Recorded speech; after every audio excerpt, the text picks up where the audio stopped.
I'm going to talk a little bit about Sweden's ministers and their general attitude when it comes to other countries talking about Sweden. And when I say talking, I mean saying things that are not positive, but true.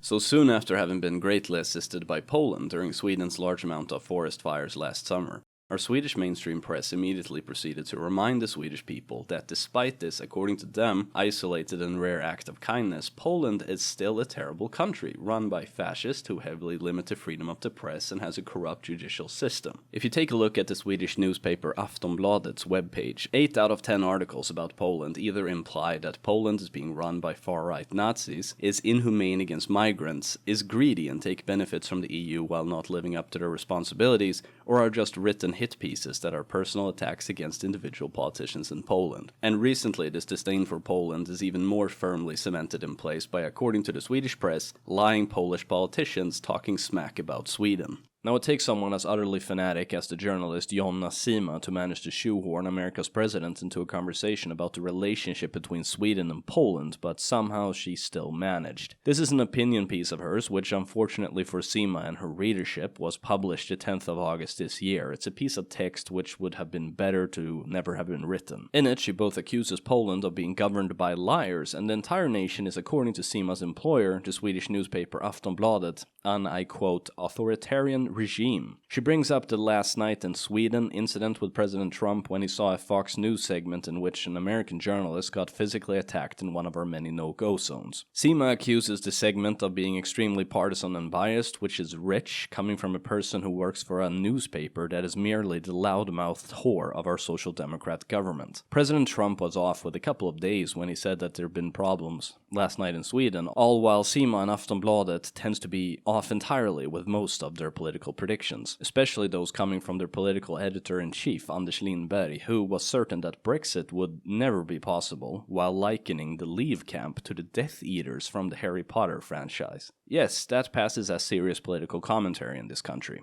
Lindberg also said that Eastern European begging gangs consisting of victims of human trafficking was an ugly and racist myth, only to then be corrected by the Swedish police saying, "No, Anders, that is actually true." Lindberg, of course, never corrected himself publicly or withdrew his statement. Sima in the text proceeds to take a jab at Norway's Minister for Elderly and Public Health, formerly Minister of Integration and Immigration, Sylvi Listhaug, for having the audacity of traveling to one of Sweden's worst victims of multiculturalism and mass migration, namely the district Rinkeby in one of our boroughs outside of Stockholm. Listhaug's visit is by Sima claimed entirely to have taken place in an attempt to shame Sweden's migration policies and to show Sweden in a bad light.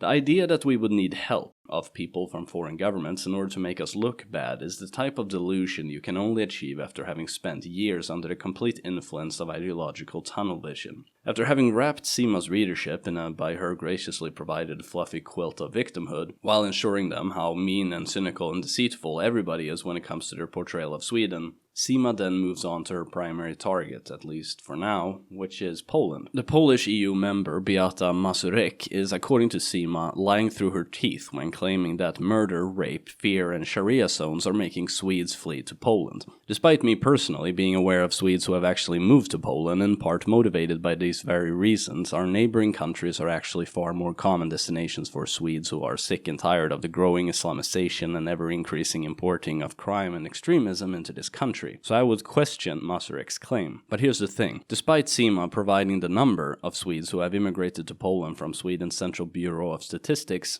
I'm not going to trust them either. Because I don't trust the Central Bureau of Statistics further than I can throw them. This is the same group of authority for hire who refuse to compile statistics regarding the ethnicity of rapists and murderers in Sweden with the motivation that, I quote, "We don't see how that would be relevant."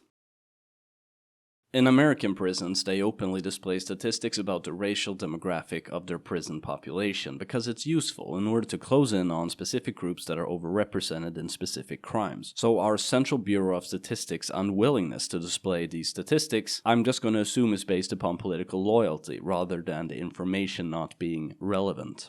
Even if there were an exodus underway with Swedes moving out, I wouldn't trust the Central Bureau of Statistics to tell me about it. Either you compile statistics uncensored and untampered with, or else you're nothing more than a tool. a useful puppet to be waved in the face of dissidents. They have no credibility. But what is more fascinating to me than a hysterical journalist being a royal bitch towards people with a different perspective on very serious issues is the behavior of the actual ministers and our government. Sweden is full of people, sadly, who are also in positions of power, who will roll down their pants and relieve themselves all over this country's culture, national identity, and history. But as soon as anyone outside of Sweden points out any problems in this country, they morph into these rabid national exceptionalists who with foaming mouths spew insults at everyone and everything. It's bizarre. Earlier I mentioned the Norwegian minister Sylvi Listhaug, and she was denied meeting our previous Minister of Migration and Attorney General Helene Fritzon, who had cancelled on Listhaug mid-air during a flight from Oslo to Stockholm. That's a bit of a dick move, wouldn't you agree? The reason to this was that Fritzon claimed, just like Sima, that Listhaug only wanted to meet in order to gain political ammunition to use in the Norwegian debate surrounding immigration. So a Swedish minister decides that the pride of the government of which he is a minister is worth more than allowing a minister from one of our neighboring countries, one of our allies, to visit and learn from Sweden's mistakes by asking about the problems we face with integration and segregation. A person with half a backbone would man up, meet Listhaug, show her our problem areas and begin a conversation about what Sweden has done, what needs to be done, and what Norway could do differently. We then look at Norway, see how their policies are turning out, and learn from them as well. This would be an excellent opportunity for both parties involved. But pride got in the way of all this. We must keep up appearances now, don't we? Because that's just it. The pride of our Swedish politicians is what should be in focus in the years to come. Because a lot of these problems originate from this pride. They don't give a crap if their own citizens are robbed, murdered, or raped, as long as we only talk about it in Sweden. But as soon as the problems go international, they freak out. As long as the native population suffers within their own borders and write about it on Twitter or Facebook in Swedish to Swedish people, they don't care. Which is why I will on this channel always speak English. Because speaking Swedish to Swedish people about problems in Sweden is pointless. I see Swedish Twitter users with several thousand followers writing about the problems we have in Sweden, in Swedish to other Swedes. And I view them as being nothing more than butter knives, blades with no sting. If you want to make Swedish ministers sweat, go international. Contact ministers in other countries, governments, journalists, writers. Write factually true statements of what is actually going on in this country. Contact foreign newspapers and journalists. That's very important, especially the journalists. The more ministers we piss off, the better. Because our government only cares about the image of Sweden, not the people actually living here. So I suggest we attack the image. Shame is a winning game in this case, because that's all they care about. Moaning and complaining in Swedish to Swedes and our Swedish politicians is pointless. I've written several times to different ministers on Twitter and just letters in general. I've never received a reply. Ever. If any of this worked, we would have seen an end to this decades ago. Anders Ygeman, who is the Swedish Minister of Energy and Digitalization, why the hell we would need one of those, I don't know, but is a completely incompetent imbecile and a threat to the safety of this nation. And he recently got into an argument with the Prime Minister of Norway, Erna Solberg, after having said that neo-Nazi groups who were having meetings in Norway were being heard speaking a whole lot of Swedish. She with this obviously meant that we got a lot of Nazi scum pouring over Norway's borders, and that we all should cooperate with Norway in order to get rid of them, and that Sweden should step up its game against neo-Nazi gangs. But instead of taking her concerns to heart, Ygeman responded by telling Solberg to look herself in the mirror before criticizing Sweden. With that he meant that since the Norwegian government has ministers from the Norwegian Progress Party, Fremskrittspartiet, Solberg was in no position to criticize Sweden since the Progress Party are to a large extent being projected as being racist in the Swedish press, which of course is nonsense. The comment about Norway needing to look itself in the mirror from Ygeman excellently illustrates the point I'm trying to make. Even a modicum of criticism against the Swedish government from a foreign nation is immediately and aggressively addressed with snobbish pride and tantrums of vanity. And our ministers are not only being insulting in a defensive manner, our ministers pick fights with foreign nations for no other reason than to illustrate how morally superior they are to everybody else. Annika Strandhäll, who is a social democrat and our social minister, this year decided to, I'm gonna guess during a drunken haze, tweet that Hungary's new policies rewarding people who have more children reeks of the 1930s. Somehow she also views Hungary's pro-family policies as repressing women. I don't really know how she puts that together, but this of course wasn't positively received by the Hungarian government, so they summoned the Swedish ambassador in Budapest in order to be given an explanation to where the hell those comments came from. Just out of the blue. Well, I can answer that. It came from a fanatic minister in a vain government, which governs this nation with the ambition to promote an ideological image of us being a humanitarian superpower. And that this is being done at any cost. No matter the suffering of the Swedish people, this is still a show that has to go on. So our government is now burning bridges, insulting allies, and frankly making a complete ass of themselves. And our tinfoil hat wearing anti-Semite for a foreign minister, Margot Wallström, is such a master at this, of making asinine and inflammatory comments directed at foreign nations, that she's actually deserving of her own entire video, so I'm not even gonna go into all the idiocy that she's been spewing.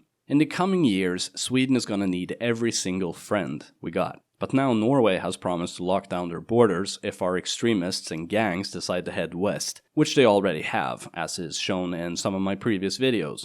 And Denmark are now also planning on tightening their borders to Sweden in order to stop the criminal filth from Malmö that is dripping down into Copenhagen. The Danes are seemingly not that willing to accept bombings, firefights, and gang rapes as part of Copenhagen's natural cityscape. Seriously, at this point, this is beyond embarrassing, and I want to, as a Swede, clearly distance myself from the behavior that is being practiced by this government. Maybe now would be a good time to reflect, to sit down, listen and learn. Listen to advice. Learn from other nations, because they can actually teach us something. We don't know everything. Stop being so proud and vain, because if our government doesn't, I suggest that we go international. All of us. If you got a YouTube account, if you got a Twitter account, Facebook, write about Sweden, what is happening here. But don't write in Swedish. Don't write only to Swedes. Go international, because they only give a fuck about that. Stop wasting time tweeting, making videos in Swedish. Any Swede with even half a brain already knows that we have serious problems. So write to journalists abroad, write to politicians, make videos in English about the insanity we're now living in. Make it uncomfortable, embarrassing, and shameful to be a Swedish minister on our train wreck of a government, because they have every reason to feel uncomfortable, embarrassed, and ashamed. This is no longer only tormenting the Swedish people. This government's shit show is now beginning to hurt our neighbors as well. Take some responsibility, swallow your pride, and listen. That's about all. If you thought this was interesting to listen to, please consider liking and subscribing for more similar content. Until next time, thank you very much for watching. I said, I'm not gonna hurt you. I'm just gonna bash your brains. I'm gonna bash them right the fuck in.